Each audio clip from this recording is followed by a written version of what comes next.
Hello students, welcome back to my channel. आज का हमारा लेक्चर होने लगा है क्लास 9 केमिस्ट्री न्यू बुक का चैप्टर नंबर 1 का लास्ट लेक्चर।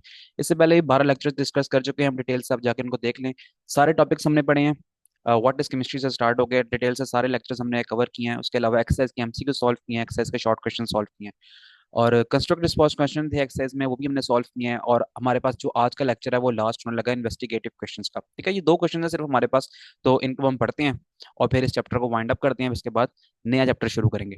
तो पहला क्वेश्चन हमसे कहता है, preparation of a solutions lead to an important process in chemistry. कहता है कोई भी सोल्यूशन अगर हम बनाते हैं ना, तो वो उसका जो प्रोसेस है ना, वो बहुत इंपॉर्टेंट है। ठीक है, कि हम उसको बनाते किस तरह हैं। तो which enable us to purify a compound through crystallisation. कहता है कि जो है ना, अगर हम कोई कंपाउंड बना लेना और फिर हमने अगर उसकी करनी हो क्रिस्टलाइजेशन। कंपाउंड को ना प्योरीफाई करने का एक तरीका होता है क्रिस्टलाइजेशन का, जिसमें ना हम किसी चीज को स्पेसिफिक टेम्परेचर पे जाके हीट करते हैं किसी सोल्यूशन को, और उसके बाद उसको कूल डाउन करना शुरू करते हैं। जब वो कूल डाउन करते हैं तो फिर वो जो सोल्यूट पार्टिकल्स है ना, वो फिर क्रिस्टल्स की फॉर्म लेना शुरू कर देते हैं। ठीक है, जब वो क्रिस्टल्स की फॉर्म ले लेते हैं तो फिर जो इम्प्योरिटी उसके अंदर अवेलेबल होती है सोल्यूट के अंदर, तो फिर वो रह जाती है सोल्यूशन के बीच में ही। और जो प्योर फॉर्म हमारे पास सोल्यूट का होता है वो क्रिस्टल्स की फॉर्म में हमें ऑब्टेन हो जाता है। तो ये छोटा सा प्रोसेस है क्रिस्टलाइजेशन का। क्रिस्टलाइजेशन के प्रोसेस को मैं जो हमारे से पिछला लेक्चर था उसमें भी डिटेल से डिस्कस कर चुका हूँ, तो मजीद मैंने यहाँ पर भी आपको बता दिया। अच्छा, अब हमने बताना है describe a process in which a potassium nitrate is purified by crystallization in water. अच्छा, वो टोटल तमहीद बांध दिया इसने क्वेश्चन की। उसका तो कहता है असल जो बात हमारी यहाँ से की है उसने, डिस्क्राइब अ प्रोसेस, कहता है ऐसे प्रोसेस के बारे में हमें एक्सप्लेन करो कि इसमें पोटेशियम नाइट्रेट KNO3 जिसको हम कहते हैं, वो प्योरीफाई हो रहा है। ठीक है, क्रिस्टलाइजेशन के प्रोसेस से। और क्रिस्टलाइजेशन हमने किस में किया, इसकी वाटर में किया, यानी कि वाटर एज अ सॉल्वेंट काम करेगा और KNO3 potassium nitrate as a solute काम करेगा। तो फिर हमने KNO3 के क्रिस्टल्स बनाने हैं। अब वो कैसे करेंगे, प्रोसेस मैंने यहाँ पर लिखा हुआ है इसका, तो 4 स्टेप्स के अंदर कवर हो रहा है। नंबर 1 देखते हैं हम, डिजोल्व इम्प्योर KNO3। अब KNO3 जो है ना, वो प्योर फॉर्म में तो नहीं मिलेगा। जाहिर बात है, अगर प्योर फॉर्म में वो मिलता हो KNO3 हमें, तो हमें क्रिस्टलाइजेशन कराने की जरूरत ही नहीं है। ठीक है, क्रिस्टलाइजेशन होती है उस वक्त है क्योंकि अभी कोई हमारे पास इम्प्योर चीज है, और इम्प्योर चीज को हमने क्रिस्टल्स बनाने हैं ताकि उसके अंदर से इम्प्योरिटी रिमूव हो जाए। तो पहला प्रोसेस ये है कि dissolve impure KNO3, heat water and add the impure potassium nitrate until it fully dissolve. अब हमने क्या करना है, पानी को लेना है, एज अ सॉल्वेंट काम करेगा पानी। पानी को हीट अप करना है, उसके अंदर इम्प्योर KNO3 उसके अंदर डिजोल्व कराना है। ठीक है, अच्छे से डिजोल्व करा देना उसको। नेक्स्ट स्टेप में हमारा क्या होगा, while the solution is hot, filter it to remove any undissolved impurity। तो उसको ना हमने क्या करना है, इसको जब सोल्यूशन हॉट होगा हमारे पास, ठीक है, गर्म होगा, तो उसके पास को फिल्ट्रेशन कर लेनी है। ठीक है, फिल्टर पेपर में से पास आउट करा देना है। तो फिर जो अनडिजोल्व, जो अच्छे से डिजोल्व नहीं हुई होगी वाटर के अंदर, तो वो इंप्योरिटी ना फिल्टर पेपर के ऊपर ही रह जाएगी। बाकी फिल्टर होके जितना सोल्यूशन है ना, वो हमारे पास नेक्स्ट बीकर के अंदर आ जाएगा। नंबर 3 स्टेप है cool the solution, allow the filter solution to cool slowly. अब हमने सोल्यूशन को जिसको फिल्टर किया, जो कि हमारे पास बीकर में एक ऑब्टेन्ड हो गया नया सोल्यूशन, तो उसको स्लोली कूल करना है। ठीक है, एज इट कूल, जैसे ही वो ठंडा होगा, pure potassium nitrate crystals will form. तो प्योर पोटेशियम नाइट्रेट के जो क्रिस्टल्स है ना, वो बनना शुरू हो जाएंगे। तो सिंपल सा प्रोसेस है क्रिस्टलाइजेशन का, जिस तरह मैंने अभी ऊपर भी डिस्कस किया। होपफुली यहाँ तक आपको बात समझ आ गई होगी। लास्ट जो पॉइंट है उसमें लिखा हुआ है कलेक्ट एंड ड्राई क्रिस्टल्स। अब नेक्स्ट हमारा स्टेप यही होगा, जो क्रिस्टल्स हमारे पास बने हैं, तो ये प्रोसेस क्रिस्टलाइजेशन का कहता है कंप्लीट हो चुका है। अब नेक्स्ट हमारे पास ये है कि separate the crystals from the remaining solution and let them dry. तो जो क्रिस्टल्स हमारे पास बन गए उनको रिमेनिंग सोल्यूशन में से अलग कर दें। रिमेनिंग सोल्यूशन वही बचा होगा हमारे पास के इम्प्योरिटीज जिसके अंदर होंगी, जिस सोल्यूशन के अंदर पानी होगा, पानी के अंदर इम्प्योरिटीज होंगी जो कि KNO3 के अंदर पहले से अवेलेबल थी। अब pure KNO3 as a crystals की फॉर्म में हमें ऑब्टेन हो चुका है, तो उसको हम साइड पे कर लें और साइड पे करके उसको कूल डाउन होने दें, ताकि वो एक प्योर क्रिस्टल्स की फॉर्म में हमें मिल जाए।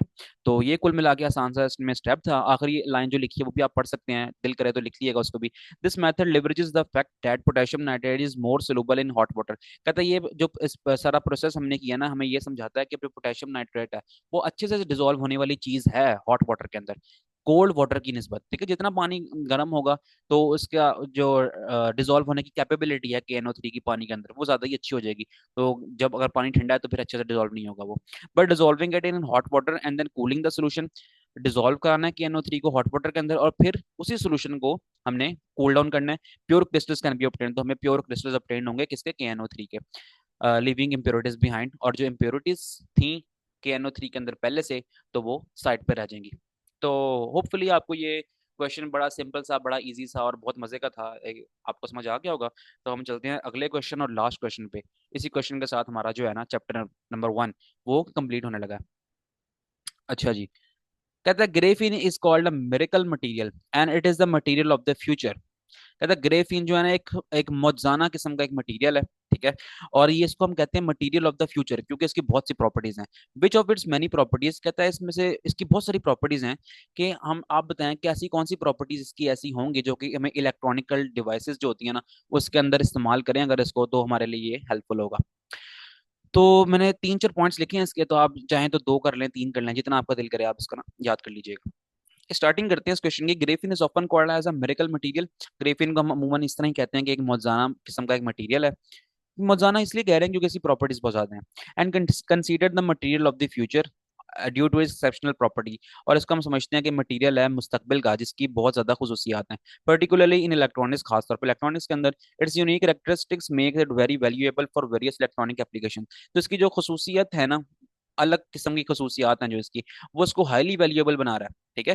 किसके लिए? इलेक्ट्रॉनिक डिवाइसेस में इसका इस्तेमाल करने के लिए। अच्छा, वो खसूसियत है ही क्या? High electrical conductivity. Electrical conductivity ज्यादा होती है इसकी, ठीक है, कि इलेक्ट्रिसिटी को अच्छे से पास ऑन करा देता है ये। कहता है graphene exhibit outstanding electrical conductivity. Graphene की बहुत अच्छी इलेक्ट्रिकल कंडक्टिविटी होती है, allowing electrons to move through it with minimum resistance. जो इलेक्ट्रॉन्स को इजीली मूव करवाना शुरू करता है। तो इलेक्ट्रॉन इजीली मूव करेंगे तो क्या होगा? इसका मतलब यही है कि हाईली इलेक्ट्रिकल कंडक्टिविटी इसकी है इस ग्रेफिन की। तो इलेक्ट्रॉन मूव करने से ही इलेक्ट्रिक करंट जनरेट होता है, ठीक है। अच्छा, कहता है इलेक्ट्रॉन इजीली मूव करेंगे, क्यों मूव करेंगे? क्योंकि इसकी इलेक्ट्रिकल रेजिस्टेंस ही बहुत कम है, इलेक्ट्रॉन फ्लो होने से ये रोकता ही नहीं है, ठीक है।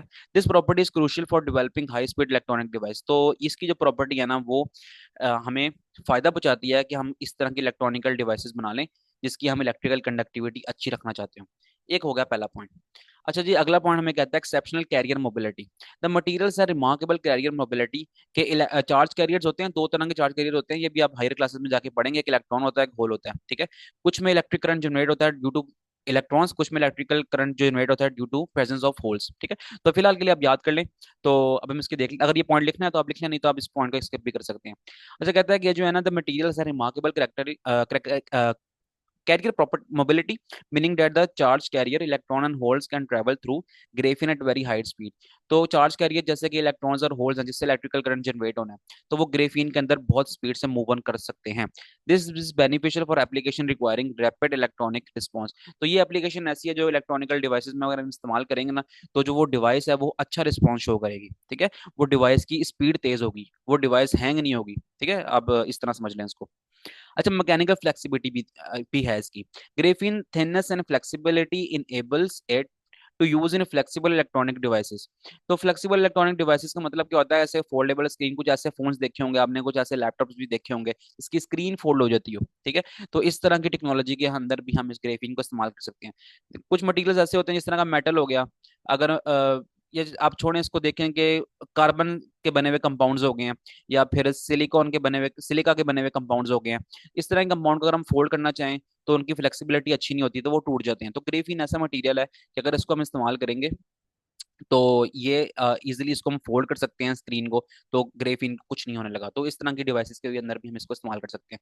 थर्मल कंडक्टिविटी, थर्मल कहते हैं हीट को, गुड हीट कंडक्टिविटी इसकी होती है। तो कहता है graphene processes possesses excellent thermal conductivity which help in efficiently dissipating heat in electronic components। तो वो जो हीट लॉस का जो एक मसला होता है ना अक्सर डिवाइसेस में, तो वो इसमें कम हो जाएगा, thereby enhancing their performance and longevity. तो इसी से इनकी परफॉर्मेंस अच्छी होती है और ये ज्यादा ज्यादा पायदार होंगे। These properties collectively make graphene a promising material. तो जितनी भी खसूसियात पड़ी है ना, इसकी बिना पर हम कह सकते हैं कि ग्रेफीन एक ऐसा मटेरियल है जो कि एडवांस इलेक्ट्रॉनिक टेक्नोलॉजीज के अंदर भी इस्तेमाल हो सकता है, इंक्लूडिंग ट्रांजिस्टर, ट्रांजिस्टर में भी इस्तेमाल होगा, सेमीकंडक्टर्स में भी इस्तेमाल होगा जिससे सोलर पैनल्स बनते हैं, and various other components in the electronic industry. ये सारी ट्रांजिस्टर, सेमीकंडक्टर्स वो चीजें हैं जो कि ना हम लैपटॉप्स और मोबाइल्स वगैरह के अंदर इस्तेमाल करते हैं। जितनी भी हाई टेक्नोलॉजी है ना, सब सेमीकंडक्टर्स पे काम हो रहा है इसमें आजकल। तो ये ग्रेफीन की कुछ खसूसियात थी, तो जिसकी बिना पर ग्रेफीन को समझा जाता है कि this is the material of the future. तो इसके साथ ही ये लेक्चर खत्म करते हैं हम। और क्लास 9 केमिस्ट्री न्यू बुक का चैप्टर नंबर 1 आज कंप्लीट हो गया। लॉन्ग क्वेश्चंस का भी एक क्वेश्चन बना हुआ था बुक के अंदर, तो उसको करने की जरूरत नहीं है, क्योंकि वो हम एक्सरसाइज में लॉन्ग क्वेश्चन नहीं देखेंगे, बल्कि हम चैप्टर के बीच में सारा कुछ याद करेंगे। जब सब कुछ याद करेंगे तो लॉन्ग क्वेश्चन खुद ब खुद कवर हो जाएंगे। तो अलग से लॉन्ग क्वेश्चन लिखवाऊं मैं आपको, उसके आंसर लिखवाऊं, तो और फिर आप बुक में से भी याद करें, तो ये आप लोगों के लिए भी मुश्किल होगा। तो जितना कुछ हम कर सकते हैं वो हमने इसमें कवर अप कर लिया है। तो इसके अलावा कुछ आपने इस चैप्टर में से मजीद कुछ पूछना तो आप कमेंट सेक्शन में पूछ सकते हैं। अब हम नेक्स्ट वीडियो में मिलते हैं नेक्स्ट चैप्टर के साथ। ओके जी, अल्लाह हाफिज।